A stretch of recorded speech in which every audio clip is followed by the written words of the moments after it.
E estamos ao vivo. Boa noite, gente. Boa noite. Estou muito feliz de estar aqui de novo com vocês. Hoje eu preparei um material muito legal para a gente conversar. Espero que esteja conseguindo me ver aí. Se tiver alguém online, por favor, já marca aí para mim se está tudo certo com o áudio, com o vídeo. Inclusive, eu acho que eu vou colocar aqui esse microfone, que aí eu acho que vai ficar melhor para a gente. Tudo bem aí? Todo mundo ouvindo? Vai comentando aí, por favor, pessoal. E a gente já começa. Vamos começar pontualmente. Tá? Tá dando para ouvir? Muito bem, vamos lá. Então, pessoal, a nossa live de hoje, o assunto que eu queria trazer para a gente discutir hoje, mãe de adolescentes, é a questão das nossas reações, do nosso relacionamento com o nosso filho adolescente. Geralmente, a gente se irrita. Você se irrita muito com seu filho? Seu filho te tira do sério? Olha, eu vou te contar da minha situação. Durante muitos anos, o Tiago me tirava do sério de uma maneira extraordinária. Eu achava que eu era capaz de fazer uma bobagem às vezes, de tão irritada que eu ficava. Não é que eu perdia completamente a noção ou o controle das minhas reações, não, não é isso. Eu estava plenamente consciente do que eu estava fazendo. Mas o estado emocional que eu ficava quando o Tiago me irritava, me tirava do sério, me levava a agir de umas maneiras que depois me vinha só o arrependimento. O que eu costumava fazer? E aí, se você estiver aí online, me fala, me conta aí nos comentários também, como é que são as suas reações quando o seu filho adolescente te tira do sério. Geralmente, as situações, assim, eu tinha pouca paciência. Na época que o Tiago era adolescente, eu acreditava que eu tinha pouca paciência. E eu ficava cada vez mais envolvida nessa realidade que eu criava, né? O que acontecia? Ele me irritava, eu achava que eu não era capaz de me conter, eu acreditava que era do meu temperamento ser explosiva, ser reativa, e também eu acreditava que eu precisava de alguma maneira reagir, porque se eu não reagisse, eu acreditava que ele ia aprender que ele poderia fazer aquela coisa que me irritava, que geralmente era uma coisa que eu achava ruim ou negativa, ou que seria prejudicial para o futuro dele, ou para a vida dele, ou para o relacionamento dele com as outras pessoas. E aí a minha reação, eu justificava que a minha reação era porque se eu não fizesse nada, ele ia crescer acreditando que ele poderia continuar fazendo aquilo. Então eu reagia, eu fazia alguma coisa que fosse negativa para ele. E geralmente eu fazia isso com pouco controle emocional, quase nenhum, na verdade, né? E lógico que ao longo da vida isso vai melhorando, mas ainda assim, não faz muitos anos em que eu me dei conta de que o Tiago ainda era uma das poucas pessoas que ainda conseguiam me tirar do sério. E eu fui pesquisar, fui atrás de neurociência, fui atrás de filosofia, fui atrás de explicações, psicologia, li muitos livros, fui atrás de tudo que eu fui capaz de encontrar a respeito de por que a gente reage daquele jeito e por que, principalmente, com as pessoas que a gente mais ama, né? E aí, no final das contas, eu descobri que era um hábito. Exatamente. Eu tinha um hábito de sempre reagir daquela maneira brusca. Como que você reage quando seu filho te irrita? Eu reagia gritando, xingando, muitas vezes batendo e às vezes dando uns castigos desproporcionais. Eu não sei se você me conhece, se eu já te contei essa história, mas teve uma vez que eu simplesmente joguei todos os brinquedos do Tiago fora. Joguei tudo fora. Eu acho uma coisa tão esdrúxula hoje, mas na época foi o que eu fiz, foi a reação que eu tive, né. E eu vou explicar isso para você de 2 maneiras. Tem por que que as nossas reações são sempre assim. Então vou falar com você a respeito de 2 conceitos hoje, que vão servir para você não só com relação ao seu filho adolescente, mas com relação a muitas outras coisas na sua vida. Eu acho que vai te ajudar muito. E eu acredito nisso porque me ajudou muito. E se você está nessa live hoje, é porque você certamente tem algumas situações no seu relacionamento com seu filho adolescente que te fazem sentir que você precisa buscar alguma solução, alguma coisa para mudar o jeito como vocês vêm vivendo. Pelo menos é essa a interpretação que eu faço.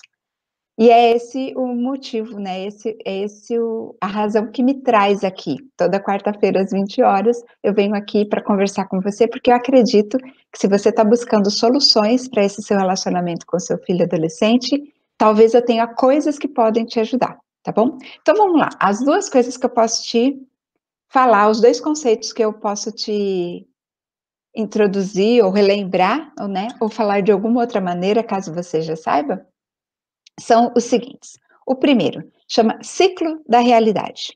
Primeira vez que eu ouvi falar em ciclo da realidade foi com o meu coach, o meu mentor, o Jerônimo Temel.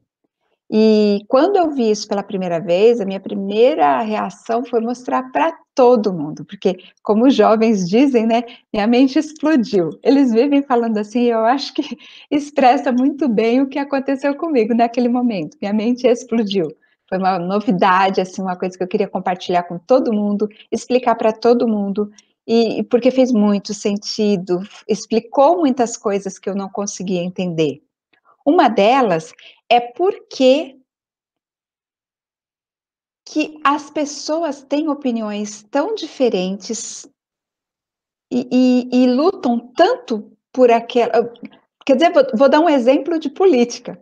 Por que tem tanta gente que é de um partido e defende aquilo com unhas e dentes, e aquela é a realidade dela, e tudo que ela mais busca na vida é só para comprovar que aquela realidade que ela acredita, aquele ponto de vista que ela defende, é o certo.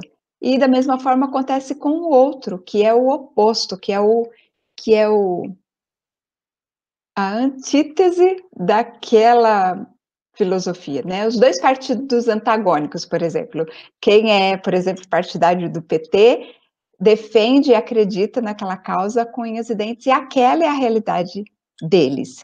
Quem defende a política, por exemplo, do PSDB ou do PMDB ou partidos chamados de direita, também defendem aquilo com unhas e dentes, né. A última disputa que a gente teve importante aí, né, do Bolsonaro e o Haddad. Por que que as 2 situações, as pessoas defendem aquilo com tanta ênfase, com tanta garra? Simplesmente porque a realidade de cada uma é aquela. Não é que eles acreditam que eles estão certo e os outros estão errado estrategicamente. Não, eles simplesmente acreditam que só existe aquela realidade e não são capazes de entender que a realidade ela é diferente para cada pessoa, depende do ponto de vista. Você já deve ter visto uma imagem aí na internet ou alguém já te passou pelo WhatsApp, aquela imagem que tem 2 pessoas em pé olhando para o chão. No chão tem desenhado o numeral 6, só que para uma ela está olhando é o 6, para outra ela está olhando é o 9. É a mesma imagem, só que dependendo do ponto de vista, a pessoa vai interpretar de um jeito ou de outro. E aí o que que acontece com esse ciclo da realidade? O ciclo da realidade que o Jerônimo me explicou é assim: você acredita, você vê uma realidade. E aí você acredita que aquela é a realidade mesmo. Você não tem noção, não tem consciência de que aquela realidade ela é a interpretação, a sua interpretação dos fatos e da situação. E é muito curioso isso, uma vez a gente foi fazer uma discussão, as pessoas falavam assim: "Sim, mas assim, a minha realidade, eu não estou fazendo interpretação, são os fatos". E os fatos são os mesmos, o fato que está ali no meio daquelas 2 pessoas na imagem é o mesmo, só que cada um defende que quem está vendo os fatos é si próprio e não o outro. É essa a grande confusão, né. E aí o Jerônimo estava dizendo: "Você vê uma realidade, que para você são os fatos, não é sua interpretação, é a realidade, e ponto final, não existe uma realidade que não seja aquela". Aí você age como uma pessoa que vive naquele universo. Jerônimo fala que cada pessoa deveria, começar todas as frases dizendo: "No meu universo", porque tudo depende da maneira como você vê a coisa. E ó, segura aí que eu dei exemplo de política, eu dei exemplo do memezinho da imagem da internet, mas no fundo, o que eu estou falando é da sua relação com seu filho adolescente. No final eu vou juntar tudo isso, você vai ver como faz sentido, tá bom? Então, ciclo da realidade, você vê uma realidade e você age, você se transforma numa pessoa que vive num universo daquela realidade. E conforme você vive naquilo, você passa a ver mais coisas, você se comporta da maneira adequada para aquela realidade. E com isso você acaba vendo mais coisas que combinam com aquela realidade, com aquela expectativa que você tem. A neurociência já explica que a gente costuma achar que nós reagimos às coisas que nos acontecem, mas na verdade a neurociência ela está explicando atualmente que nosso cérebro ele não reage às coisas, ele procura fazer previsões do que do que virá a acontecer, e aí ele age conforme o que ele prevê que vai acontecer. Va Vai analisando isso que eu vou falar. Então você tem uma realidade, você vê aquela situação, você age daquele jeito, daquela maneira como você acha que é adequado. Você é um ser humano, você é uma pessoa que vive naquele mundo, então você vive naquele mundo de acordo com o que é normal ser naquele mundo. Então você vê, logo você é a pessoa que vive naquele mundo. Quando você se torna aquela pessoa que vê o mundo daquele jeito, você passa a obter do mundo mais daquilo. Então, voltando ao exemplo lá da política, vamos supor que você é do PT. Então, você acredita que o PT, a maneira de gestão do PT é que está certa. Aí você é uma pessoa cujo mundo, a realidade é que o sistema petista é o que está certo. E aí você começa a ter coisas na sua vida que confirmam aquela teoria. Deixa eu dar outro exemplo, fugir um pouco da política para não dar polêmica desnecessária. O exemplo que o Jerônimo deu. Uma mulher desconfia que está sendo traída pelo marido. Não significa que ele esteja, na verdade, neste ponto, ele não está traindo a mulher, mas a mulher começa a suspeitar e qualquer coisa que o marido faça leva a ela a acreditar que aquilo é verdade, vai confirmando cada vez mais a teoria dela. Então ela passa a ser uma mulher que se sente traída. Como é uma mulher traída? Como é uma mulher que acredita que está sendo enganada pelo companheiro? Ela é uma mulher amorosa? Ela é uma companheira que recebe o marido em casa com carinho, com atenção? Ou ela é uma pessoa que está sempre irritada, sempre nervosa, sempre dando chute, coice, sempre ironizando, sempre reagindo de uma maneira fria ou grosseira? É óbvio que é a segunda maneira, né. E aí o que que acontece? A gente quer ficar perto de uma pessoa assim, o marido no caso, ele tem prazer em chegar em casa e ver a mulher reclamando novamente, tratando-o de maneira fria ou grosseira. Ele gosta disso? Ele se sente bem chegando em casa? "Ó, se quiser comer, a comida está lá no forno". como é que aquele marido se sente? Então veja, a mulher vê uma realidade, qual que é a realidade que ela vê? Ela suspeita que o marido a esteja traindo. Ela passa a ser um elemento, um ser humano que vive naquele mundo. Ela passa a ser uma mulher traída. E ela começa a agir como uma mulher traída. E quando ela começa a fazer isso, ela começa a ter aquilo que ela enxerga. Nesse exemplo, o marido está lá trabalhando e de repente começa a chover, aí já sabe que vai ter inundação, vai ter trânsito, uns amigos chamam para uma happy hour num barzinho ali pertinho, aí ele tem duas opções muito difíceis de escolher. Ir para casa, ir para casa, enfrentar o trânsito, chegar atrasado, ser recebido com grosseria, porque se ele chega atrasado, o que ela pensa? Que ele ficou no trânsito? Ou que ele estava aproveitando e fazendo o que não deveria, né? Então ela vai cada vez mais acreditando naquilo que ela propõe para o seu próprio cérebro, vai criando esse ciclo,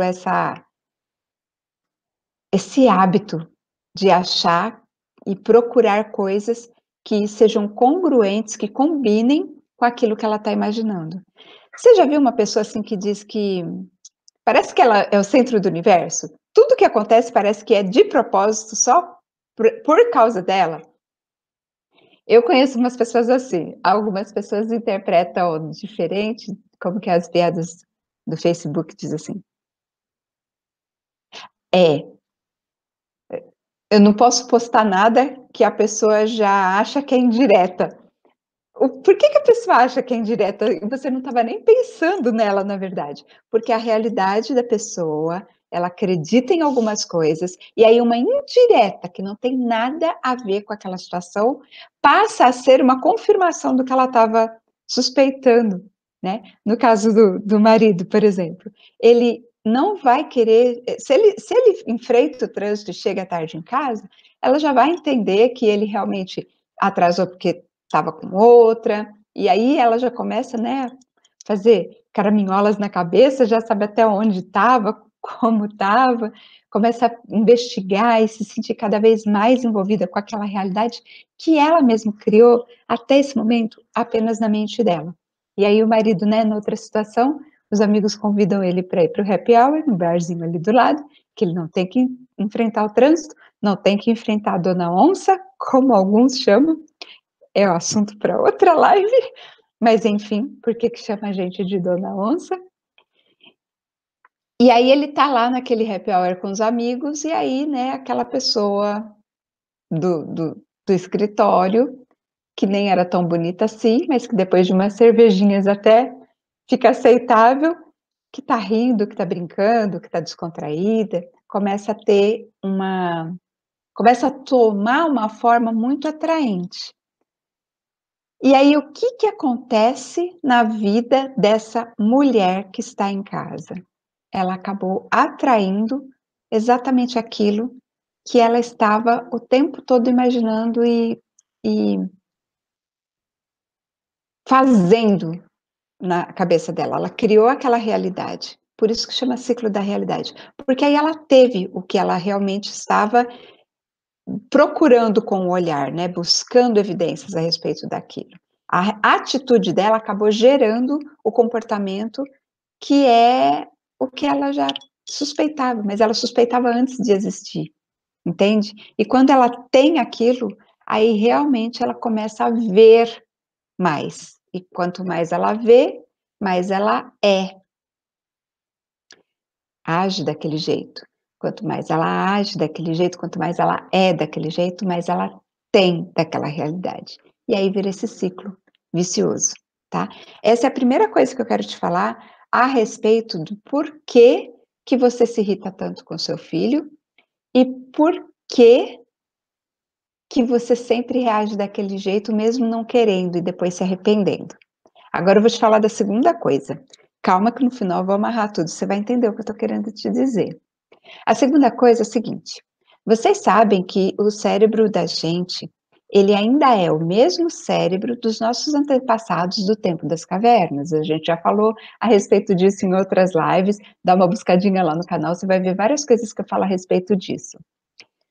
Nosso cérebro, ele ainda tem aquelas reações, né, aquelas descargas de adrenalina, dopamina, serotonina, cortisol e outros hormônios, né, que são os neurotransmissores que nos fazem ter as reações, né, nós falamos bastante a respeito disso na última live. E o nosso cérebro, na verdade, ele foi criado de uma maneira que o funcionamento do cérebro tem se descoberto nas últimas décadas, na verdade, considerando a história da humanidade, esse conhecimento é muitíssimo recente, muitíssimo recente. A tecnologia que permitiu aos cientistas, aos médicos, observarem as reações do cérebro, o físico, aquela coisa cinzenta que está dentro da nossa cabeça, é coisa muito recente, coisa de poucas décadas. E eles foram descobrindo que o nosso cérebro, ele vai formando conexões, um neurônio formando conexão com outro neurônio, e como o nosso cérebro foi criado para poupar energia, porque nós não seríamos nós enlouqueceríamos, nós não seríamos capazes de lidar com todas os imensos detalhes que existem na nossa vida, se nós prestássemos atenção em cada um dos detalhezinhos. Por exemplo, aquela questão de dirigir. Quem dirige carro sabe que no começo você presta atenção em cada detalhe, o seu cérebro fica trabalhando no limite dele, porque você presta atenção no retrovisor, você presta atenção em qual marcha, qual pedal que você tem que apertar, se é o da embreagem, se é o do freio, se é o do acelerador, você fica consciente de cada um dos mínimos movimentos que você faz, todos os carros que estão ali, de uma maneira muito consciente. Depois, quando você vai automatizando esse processo, você acaba dirigindo de uma maneira tão semiautomática, que às vezes você sai da sua casa, chega no seu trabalho e você não lembra do caminho que você percorreu. É assim ou não é? Fala para mim se não é desse jeito que acontece. Então, por que que o cérebro faz isso? Porque ele precisa poupar energia. As coisas que ele vai aprendendo, que você vai repetindo, porque você repete várias vezes aquele processo. De dirigir, de dirigir, de dirigir. Chega um momento em que o cérebro já faz aquilo automaticamente, ele não precisa mais prestar atenção no que está escrito naquela placa vermelha de pare. Ele bate o olho numa micro fração de segundo, ele já sabe que está escrito pare, ele já sabe que tem que parar. Tudo meio no piloto automático. E aí, a gente faz assim também com as nossas reações, tá? Quando você tem uma pessoa que te irrita, seu filho, por exemplo, ele te irrita profundamente. E aí você reage automaticamente. Você tem aquela emoção da irritação. A emoção emoção e sentimento não é a mesma coisa. A emoção é a manifestação física. É aquele negócio da adrenalina que vai, a adrenalina e o cortisol que vão para o seu cérebro, que fazem o seu estômago se contrair. Você, se pudesse, mostraria os dentes e rosnaria, que é o que os animais fazem, né? Mas nós não fazemos isso. Nós mostramos os dentes e reagimos e mordemos de que jeito? Gritando, xingando, batendo, indo para a violência física. Esse é o nosso rosnar, esse é o nosso mostrar os dentes. E nós fazemos isso, e quando a gente faz isso, quando a gente grita, quando a gente extravasa aquela emoção, o nosso cérebro tem um alívio imediato, um alívio instantâneo de toda aquela emoção, de toda aquela reação hormonal que o nosso organismo estava experimentando. O sentimento, na verdade, é a interpretação mental que nós fazemos dessa emoção, né? Só que o sentimento, ele é uma coisa mais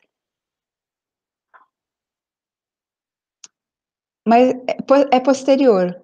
O sentimento vem depois da emoção. E aí, o que que acontece? Quando você reage daquela maneira e o seu cérebro tem um alívio, a tendência dele é cada vez mais continuar daquela mesma maneira, naquele mesmo padrão. Igual dirigir o carro, a gente continua insistindo no mesmo padrão até aquilo ficar automático. O nosso cérebro tende a fazer as coisas sempre da mesma maneira, porque ele foi programado para isso, para poupar energia. Você vai tomar banho, você primeiro lava a cabeça, primeiro lava o pé, ou cada dia você começa por um lugar diferente? Eu aposto que você sempre começa pelo mesmo lugar. Você sempre faz da mesma maneira. Os nossos hábitos, eles são criados porque o nosso cérebro precisa, para nossa sobrevivência, ele precisa poupar sua energia. E é por isso que a gente sempre reage da mesma maneira, mesmo sabendo que depois a gente vai se arrepender, mesmo depois que, quando a gente bate e a gente volta ao normal, a gente se arrepende profundamente de ter batido no nosso filho. Mas aí a gente fica encontrando justificativas no nosso próprio cérebro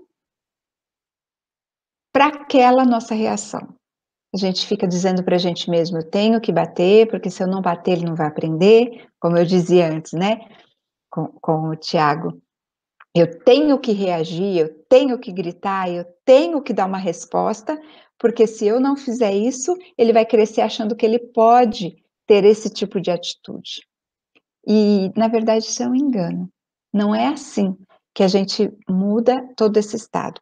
Agora eu vou linkar essas duas teorias que eu coloquei para você, esses dois conceitos, um do ciclo da realidade, que você vai sempre fazendo, vendo uma realidade, aí você age daquela maneira e você acaba atraindo para a sua vida exatamente, você tem do universo ou da vida aquilo que você realmente estava criando na sua realidade, forma esse ciclo. E depois essa questão do cérebro, que ele precisa economizar energia, então ele vai fazendo as coisas meio no automático, ele vai repetindo os padrões. Para eu te dar outro exemplo, para eu exemplificar melhor esse segundo conceito da repetição e do hábito, imagine o seguinte, o nosso cérebro, ele é feito de sinapses. Sinapses é quando um neurônio se liga a outro neurônio e ele faz o tipo de um caminho, uma trilha. Para mim, a realidade, como eu estou sempre no meio do mato com os escoteiros, eu imagino uma trilha de, de floresta. Quando as pessoas andam muito naquela trilha, a trilha tende a ficar cada vez mais aberta e é cada vez mais fácil você fazer aquele caminho. Entende isso? Então, imagina uma trilha no meio da floresta. Quando muitas pessoas passam por ali, ou seja, quando repete aquele processo de andar naquela trilha, cada vez vai ficando mais fácil ir exatamente por aquele caminho. Imagina antes, quando não tinha trilha, que a mata era toda fechada. Qual que era o caminho mais fácil? Não dava para perceber. A gente ia tendo meio que desbravar, pegar o facão e ir abrindo aquela trilha. Só que passa uma pessoa só, abre a trilha no falcão, se não passa mais ninguém ali, em pouco tempo a floresta fecha novamente. E aí não tem mais aquela trilha. E o caminho fica difícil de novo de você ir daquele ponto onde você está para aquele outro ponto que você queria ir além da floresta. Quando você repete aquilo muitas vezes, aquela trilha vai ficando mais aberta. E da mesma maneira, quando você repete aquela reação várias vezes, aquilo vai criando uma trilha no seu cérebro. E cada vez mais o seu cérebro vai tendendo a repetir aquele mesmo padrão. Tá ficando claro para você isso que eu estou dizendo? Quando você reage gritando, quando você reage batendo, a sua tendência é repetir aquele padrão. E quanto mais você faz isso, mais fácil vai ficando você entrar nesse padrão. Vício funciona da mesma maneira. É hábito. Você se habitua àquilo e o seu cérebro tende a perseguir aquele mesmo caminho. Ele quer as recompensas químicas que ele tem. Quando você reage gritando, ele tem alívio. Se ele tem alívio daquela maneira, por que ele vai procurar outra trilha que ainda não está aberta, se ele já encontrou um alívio por aquele atalho. Entende o que eu estou querendo te dizer? Então vamos ligar com a sua relação com seu filho adolescente. Primeiro, ciclo da realidade. Muitos pais com quem eu converso insistem em dizer que eles acreditam que os seus filhos não os amam mais, porque os filhos não se importam, não se incomodam em ser carinhosos, em dar atenção, em considerar. Eu falava isso para o Thiago direto: o que me mata em você é que você não tem consideração por mim. Eu falei tanto isso para o meu filho, eu falei tanto isso para o meu filho, que ele ficou marcado profundamente por isso. Eu dizia para ele que eu não me sentia amada, e ele ficava exasperado, porque ele sentia amor por mim. Mas ele estava num determinado momento da vida dele em que não era aquilo, demonstrar amor pelos pais, que o processo de crescimento e desenvolvimento dele precisava que ele fizesse. A prioridade dele estava em outras coisas. A prioridade dos jovens está em ser aceito pelo grupo social, está em encontrar a sua própria personalidade. Para encontrar a sua própria personalidade, primeiro ele tem que desconstruir os conceitos e os valores que ele já recebeu pronto da família. É o momento em que o cérebro dele já está pronto para analisar aquilo que ele recebeu como referência e, às vezes, criticar, às vezes, rejeitar aquilo para que ele possa receber outras referências dos amigos, dos namorados, da namorada, para aí sim ele começar a formar a sua própria opinião. A pessoa não pode ter uma opinião que considere sua se ele não conseguiu fazer uma análise crítica do que ele herdou. Por isso que muitos adolescentes, por mais que a família seja religiosa, muitos adolescentes acabam se manifestando como sendo agnósticos ou mesmo ateus. Por que que eles fazem isso? Porque eles receberam da família alguns dogmas, algumas informações, e no momento da adolescência eles precisam buscar novas referências para analisar todas e depois se informar a sua referência, ter a sua opinião. Isso, gente, é um processo natural do desenvolvimento. Todo ser humano vai passar por isso. Todo adolescente, por mais calmo que seja, e aí vai mais de temperamento, ele sempre vai ter essas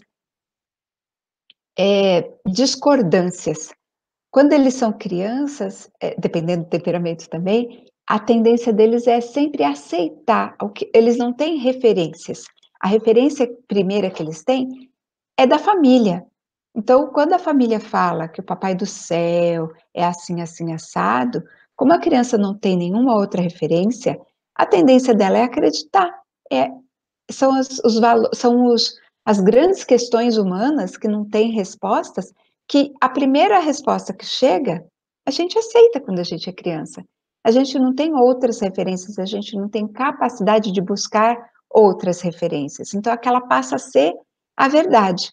Conforme a gente vai crescendo e a gente vai vendo outros pontos de vista, outras realidades, a gente acaba desenvolvendo esse olhar para fora da família.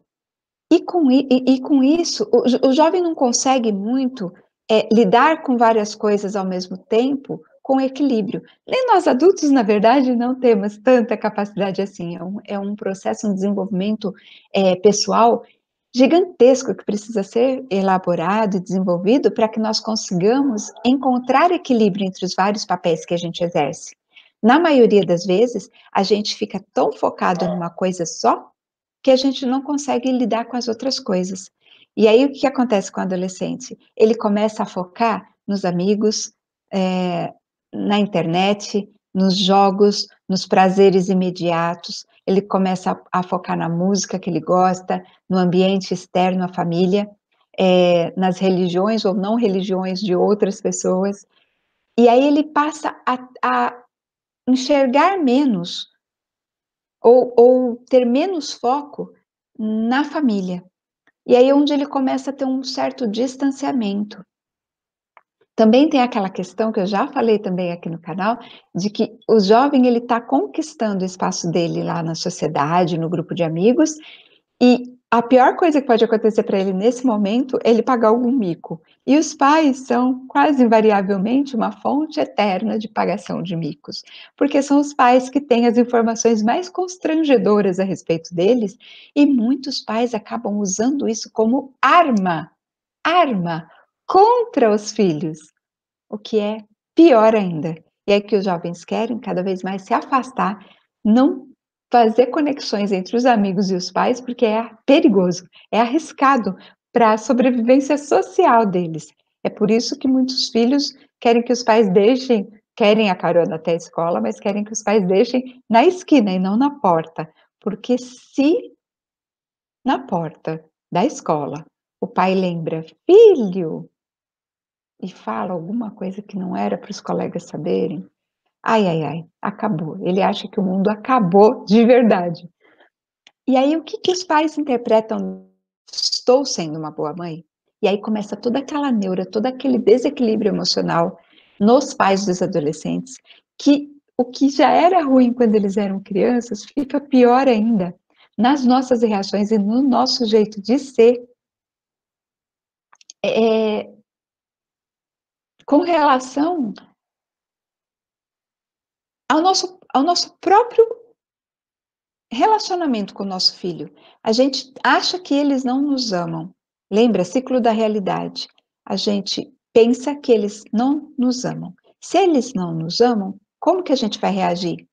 Ah, ele não quer fazer nada dentro de casa para mim?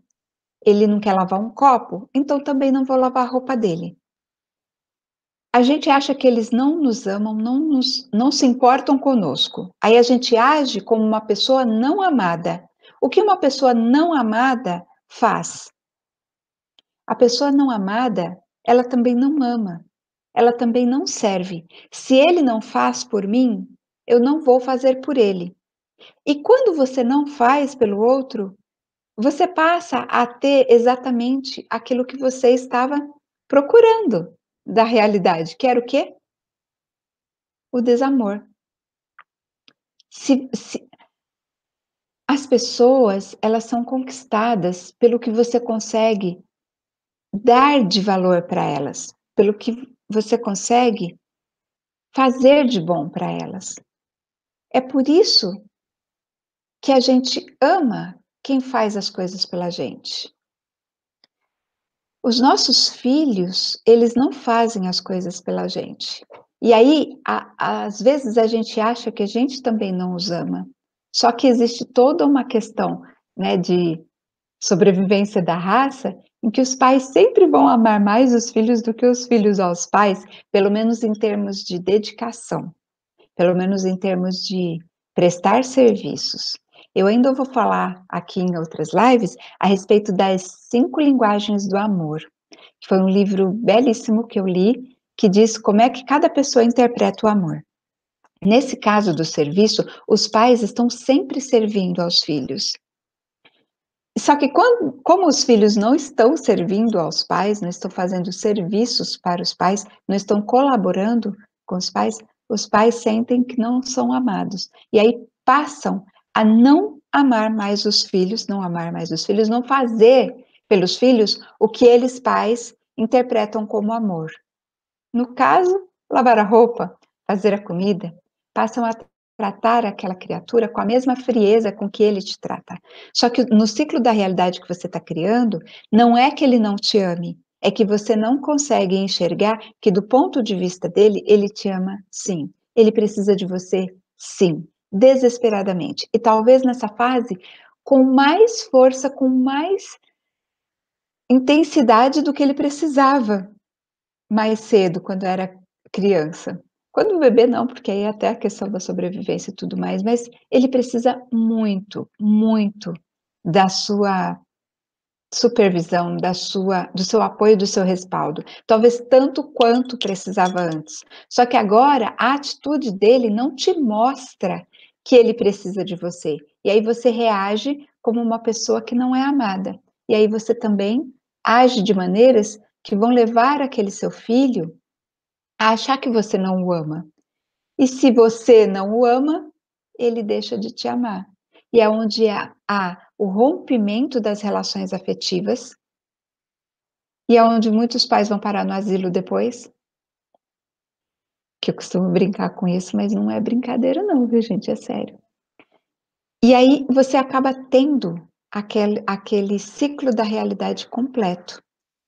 Você acredita que ele não te ama, você age de uma maneira como quem não é amado. Fazendo isso, você acaba gerando o rompimento ou a diminuição do amor do seu filho por você. E você acaba tendo aquilo que você, desde o começo, achava que existia. Então, na verdade, foi você que gerou aquele desamor. Entende o que eu estou querendo te dizer? E com relação àquela questão do hábito, das trilhas cerebrais, né, daquele caminho mais fácil que o cérebro sempre vai procurar. É a reação, a maneira como você age. A mudança de hábito é muito difícil, todo mundo que já tentou fazer um regime sabe disso, né. Todo mundo que já tentou ir para academia, começar a fazer exercício físico, sabe disso. Mudança de hábito é algo muito, muito difícil. E por que que é tão difícil? Por causa da trilha que já está aberta. O cérebro tende a fazer aquilo que ele está acostumado a fazer. Se você não colocar um esforço grande de falar: "Não, cérebro, eu não vou por essa trilha aberta, eu vou pegar um facão, eu vou abrir uma trilha nova, e vai demorar, e vai ser mais difícil, vai ser mais penoso, mas eu vou por essa nova trilha, vou agir dessa outra maneira". Foi uma vez a menos que você foi pela trilha que já está aberta. Na segunda vez que você vai agir desse jeito, você vai de novo por aquela trilha estreitinha que você abriu a primeira vez de facão, mas ainda está cheia de galho, às vezes alguma outra plantinha cresceu ali, ainda está difícil por ali. Mas foi uma segunda vez, foi mais fácil do que a primeira, mas ainda assim foi difícil, e já foi a segunda vez que você não foi por aquela trilha aberta. Você repetindo essa trilha nova, o que que acontece com a floresta? Quem já viveu no campo sabe, a trilha a estrada nova, ela tende a ficar cada vez mais larga, cada vez mais fácil de trafegar. E aquela que não foi usada, a floresta toma conta. Estava vendo uma reportagem esses dias a respeito de Chernobyl. 20 anos depois, a cidade foi totalmente tomada pela floresta. Virou uma floresta de novo, só tem escombros das cidades. Tem ainda, né, óbvio, prédios, casas, mas tudo completamente tomado pela floresta. E é isso que acontece com o nosso cérebro. Quando você reage com seu filho gritando, xingando, explodindo, é porque o seu cérebro está acostumado com aquela trilha, com aquela reação. E se você resolve que você não quer mais ter esse tipo de reação, prepare-se para ter um trabalho bem forte ali de abrir a nova trilha, tá? Então, o que que eu te recomendo fazer se você tem dificuldade de lidar com seu filho? Se vocês estão cada vez tendo uma relação mais desarmoniosa, se vocês estão tendo cada vez mais problemas de relacionamento, de relacionamento mesmo, de maneiras de lidarem um com o outro. Se cada vez mais ele está reagindo de uma maneira bruta e pouco amorosa com você. E se você está cada vez perdendo mais as estribeiras, ficando cada vez mais saindo do sério com ele. Você primeiro tem que ter consciência. Eu vou te dar um chá agora, tá? Chá é a sigla de conhecimento, habilidade e atitude. São técnicas que a gente usa para desenvolver uma nova atitude, um novo jeito de ser. Porque nós não somos Gabriela. Sabe a música da Gabriela? Eu nasci assim, eu cresci assim, eu vou sempre, ser sempre assim? Não é assim que funciona, tá, gente? Nós não somos nada. Nós estamos alguma coisa. Eu não posso cristalizar Assim, eu sou uma pessoa sem paciência. Quando você diz que você não tem paciência, acabou, você não tem paciência e não há mais nada que você possa fazer a respeito disso. Mas não é isso que acontece. Você está uma pessoa sem paciência, porque você desenvolveu uma trilha cerebral, uma maneira de reagir, uma maneira de se comportar que o seu cérebro já interpreta como sendo o caminho mais rápido para chegar àquele alívio que ele busca. Entende isso? É possível mudar sim. A neurociência explica e prova. Vários estudos científicos já estão comprovando que a nossa mente, o nosso cérebro é plástico, existe plasticidade cerebral. O que isso quer dizer? Plasticidade, ele é moldável. A gente consegue abrir outras trilhas, desde que a gente esteja querendo abrir essa outra trilha. Então, o chá, qual que são os 3 passos que eu vou te dar para você mudar essa situação? C, conhecimento. Primeira coisa que você tem que fazer, volto lá no ciclo da realidade, começa a questionar as suas verdades. Começa a questionar se o que você está vendo é mesmo a realidade. Com relação ao seu filho não te amar, eu posso lhe garantir que essa é uma interpretação equivocada que você está fazendo do processo de crescimento e desenvolvimento do seu adolescente. Eu juro isso para você. Eu vejo os adolescentes chorando desesperadamente, de lavar o rosto, quando eu faço alguma dinâmica com eles, em que eles simulam que tem que abrir mão de alguma coisa na vida, coisa mais importante da vida deles, e geralmente os top 5, os mais importantes da vida dos adolescentes. Por incrível que pareça, os pais estão sempre nos primeiros tópicos. Os pais são, sim, as pessoas mais importantes da vida dos filhos. Eles simplesmente não estão num momento de conseguir demonstrar e de conseguir focar nisso agora. Isso vai vir mais tarde, quando eles forem adultos. Se você conseguir passar por essa fase sem romper os laços afetivos que vocês têm, se o seu ego não ficar tão ferido, se o seu orgulho não ficar tão ferido a ponto de você mudar a sua atitude, porque por não entender que a realidade não é o que você está pensando. Seu filho te ama sim, ele só não dá conta nesse momento de agir dessa maneira. Se você conseguir fazer isso, chá, conhecimento, analisar a sua realidade, pensa no ciclo da realidade. Admita a possibilidade de existir outra realidade que não é a que você está vendo.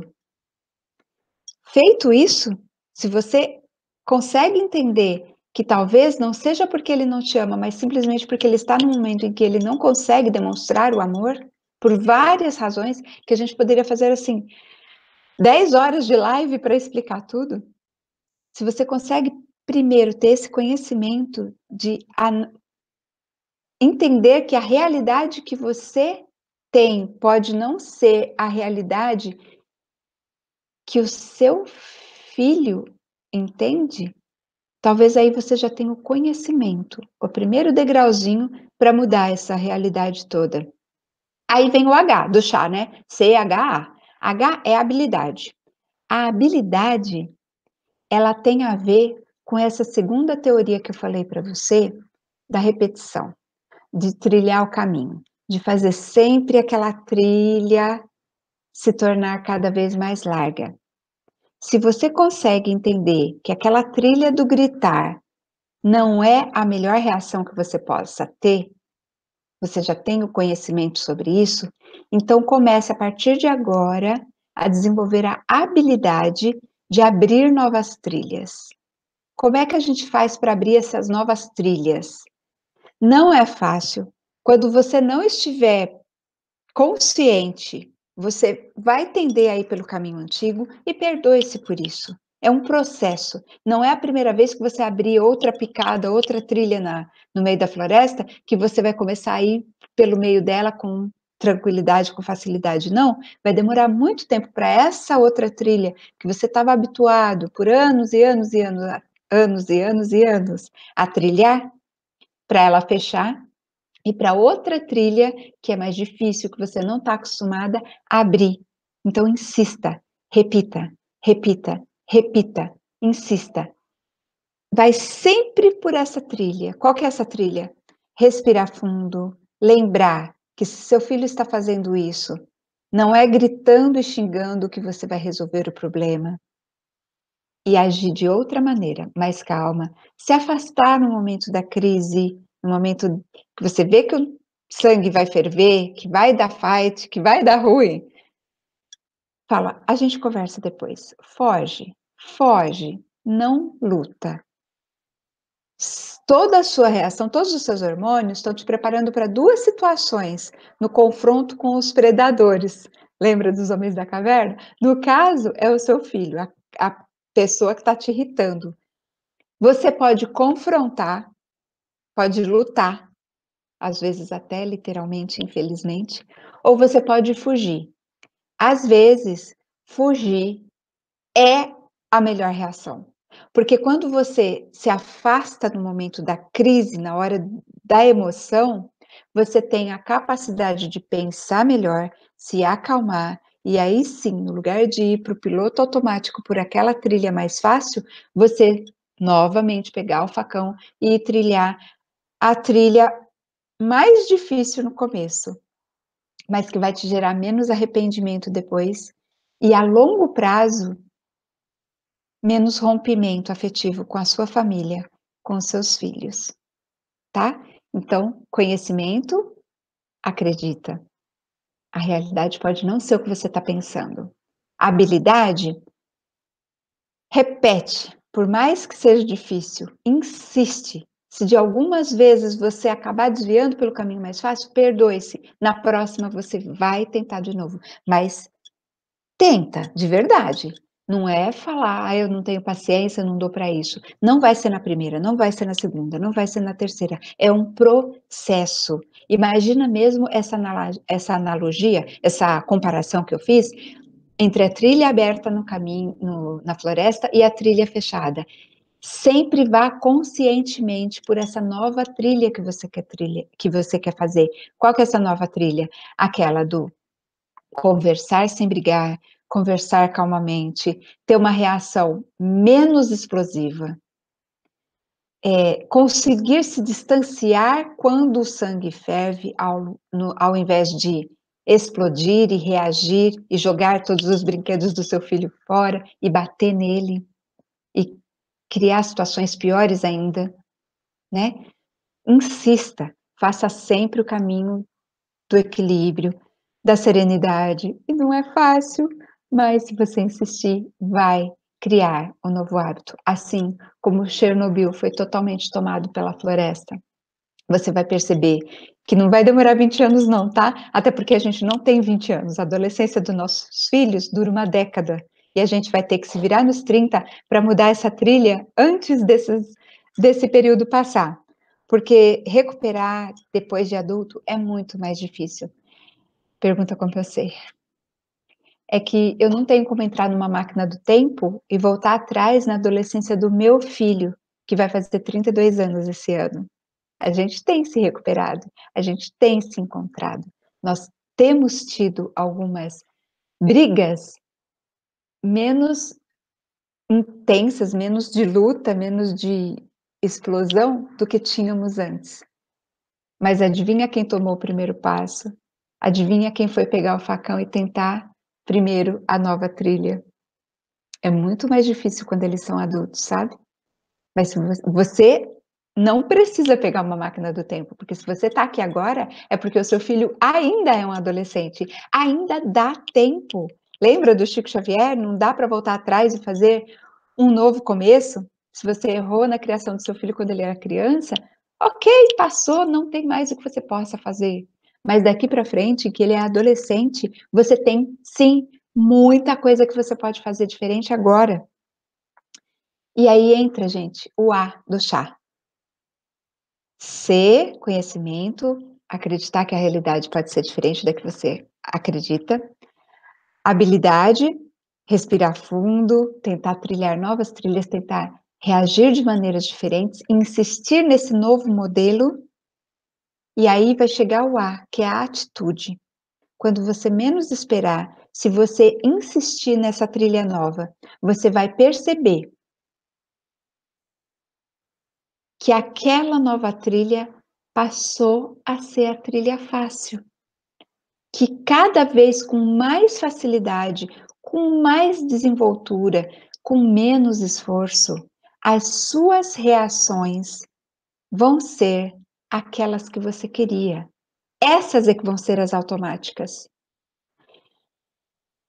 E eu vou dizer para você, eu disse no começo, repito, tudo isso que eu estou falando para você serve muito, muito, muito para o seu relacionamento com o seu filho adolescente, mas ele serve para o seu relacionamento com o seu marido, ele serve com o seu relacionamento com o seu fornecedor, ele serve para o seu com o cliente menos, né? Porque cliente, geralmente, a gente tem um outro tipo de atitude, mas com fornecedor é mais fácil a gente reagir dessa maneira com os seus subordinados, com os seus empregados, com seus alunos, com as pessoas que deixam você explodir.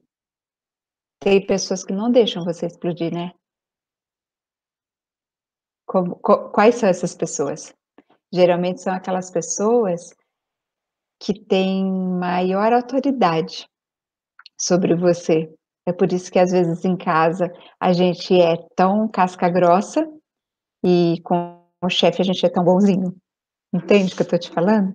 Eu já falei a respeito disso num vídeo sobre a xicrinha de porcelana. E eu estou te falando isso porque recentemente eu tive uma experiência. Minha filha fez uma festa de aniversário quando ela fez 18 anos. Ela quis fazer um encontro com os coleguinhas da igreja, alguns poucos amigos. E nós locamos um espaço de lazer com piscina. E no final tive uma experiência muito ruim com a pessoa que me locou esse espaço.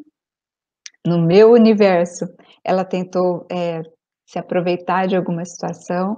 A piscina, no dia da festa, não estava limpa.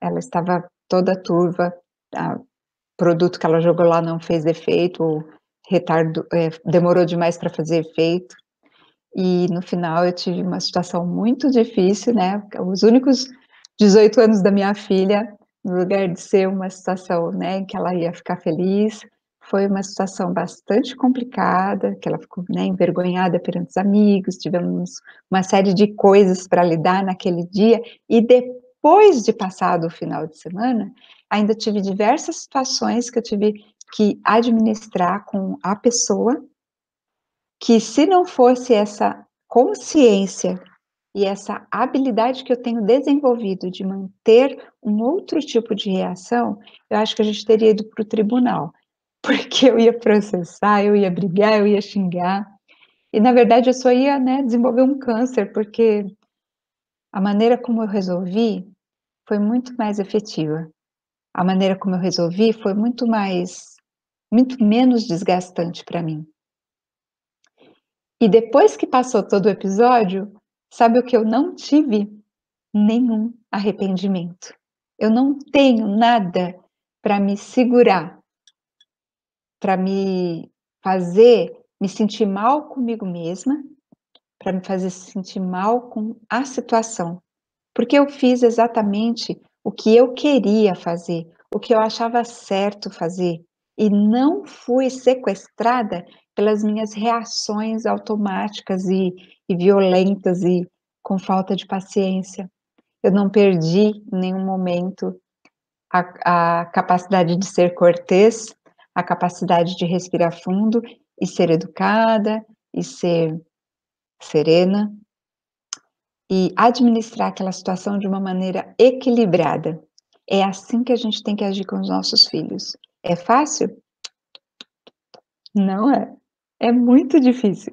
É uma picada uma trilha de facão que você tem que abrir. Mas depois que você começa a abrir essa nova trilha, vai ficando cada vez mais fácil. E é isso que eu desejo para você.